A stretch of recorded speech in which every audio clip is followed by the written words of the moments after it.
Welcome back to MMA Al Dente. I am the guy who picked Cub Swanson to defeat Jose Aldo. And I'm here to talk about Diego Lopes versus Gavin Tucker. Diego is 21 and 6. He's got 5 inches of height and 6 inches of reach over Gavin Tucker, who is 37 years old and has a record of 13 and 2.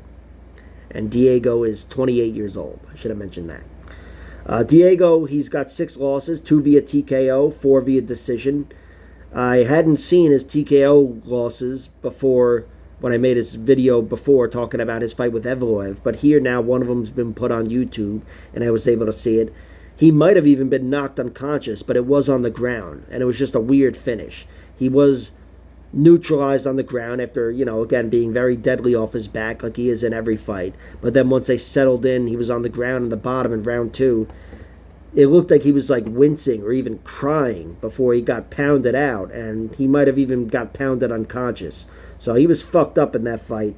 I don't know exactly what happened to him, but yeah, I envision a lot of his losses moving forward being losses where he's caught on the ground and the submission threats aren't working. I don't think most of the time he'll be TKO'd, but I do envision him being out-wrestled for a lot of his losses. He lost by technical decision to Joe Anderson Brito on Dana White's Contender Series and Movsar Evloev in his UFC debut. Those are both really good fighters, especially Evloev, and Diego Lopes gave them both hell. Evloev was a gigantic favorite, and Diego Lopes hit him with every submission in the book, just like he did against Joe Anderson Brito. Every single one. The fucking finger lock or whatever. He had them all locked in tight, and he just doesn't stop moving on the ground. Really, really exciting fighter.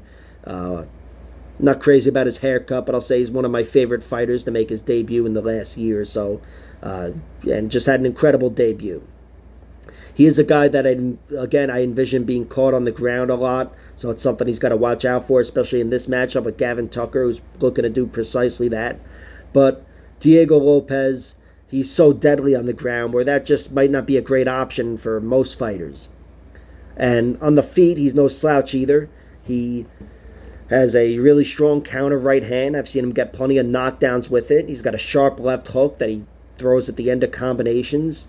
And yeah, he's got pure aggression on his side. He's the youngster here, 28 years old. Not that makes him a spring chicken, but he's definitely got the danger factor. I think Gavin Tucker's got 10 finishes in his 13 wins. He's finished a lot of guys too, but Diego Lopes is definitely more dangerous, I'd say, and also healthier as a fighter. Lopes has taken out some good former UFC veterans, Macio Fullen, Marco Beltran, Hani Jason. Beat Jason by decision and tapped the other 2 guys out pretty early. A knee bar for Beltran and an arm bar over Macio Fullen. He, most of his wins, 11 wins of his 21 come by submission. He's just a very good action fighter and one of those guys who makes fights interesting when he's on his back, which is all I ask for at this point. I remember that used to be a staple of MMA 20 years ago, and now it's just, very few fighters are deadly off of their backs. And very few are action-packed. Gavin Tucker, he's got a record of 13 and 2. The 2 losses come one via knockout, one via decision. Both of them, I don't know which one was more brutal. He got knocked out in 22 seconds by Dan Ige, and then he got the shit kicked out of him by Ricky Glenn. I don't like I'm getting used to saying Ricky Glenn. I liked it when it was just Rick Glenn.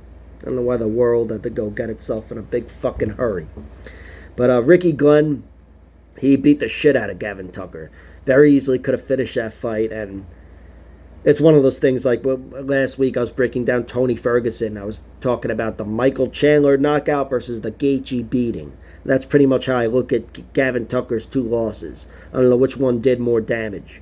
But the Ige fight happened, it was 22 seconds and it was 2 years ago or so. It definitely halted his momentum there. I mean, he took years off the sport here, and now he's returning. I'm sure he's healthy and did a lot to protect his chin, but you can't protect your age. Now he's a 37-year-old guy with maybe a healed chin. But altogether, there's a lot of doubt here about Gavin Tucker. 37 years old, a long layoff, and again, even though it was many years ago, he is coming off a 22-second knockout loss, which, despite who it's against, and Danny is a very good fighter, but that's just not a great look. And before that, though, he picked up some good wins in the UFC. Started off by beating Sam Sicilia, really out-hustled him and, beat the shit out of him with some leg kicks in that fight. I was rewatching that one. Holy shit. He was, Sam Sicilia, he was a limited fighter, and a brawler, largely, throwing his hands. But Gavin Tucker looked really good there. It's like I had it in my head. He was just a wrestler, and then I started rewatching his fights going, huh. But he got Sang-Woo Choi out of there with a rear naked choke in round 3, as he did with Justin James. Those are two really, maybe not the best people to beat, but solid third-round finishes in the UFC. That's impressive, no matter who it's against. And Gavin Tucker's one of those guys where if he's able to take you down and do it consistently, he's going to suck the life out of you. And most guys that have any sort of break in them, he'll make them give. Find a way to wear him down and find the opening. He wasn't able to do so with Billy Quarantillo, who's also on this card. But that's Billy Quarantillo. Billy Quarantillo is a really well-rounded fighter and a good grappler. But Tucker, still, he's a sharp athlete, can rip a lot of fighters to the mat and do it consistently. He had some great energy in his wins. And I'm really interested in seeing what he looks like here against Diego Lopes. I have it in my head. It's totally possible for him to win a decision. I think if he was to win, the primary path to victory would be decision. But I still am picking Diego Lopes. I'm picking Diego Lopes, and I'm betting on Diego Lopes. I think Diego Lopes is he's healthier. I trust him more, being that he's more active and he's 9 years younger. And he's got twice the amount of experience as well. And I trust that he's healthier. Again, Gavin Tucker, 37, combined with a knockout and the beating Ricky Glenn put on him and whatever. I have a lot more doubt about Gavin Tucker. And if Gavin Tucker is able to take Diego Lopes to the ground, I think he would really have to mind his P's and Q's. I was talking about this with Cody Durden versus Jake Hadley. Jake Hadley's good everywhere, but Diego Lopes on his back, you really have to mind your P's and Q's. Gavin Tucker is going to be working and defending from the moment he hits the ground.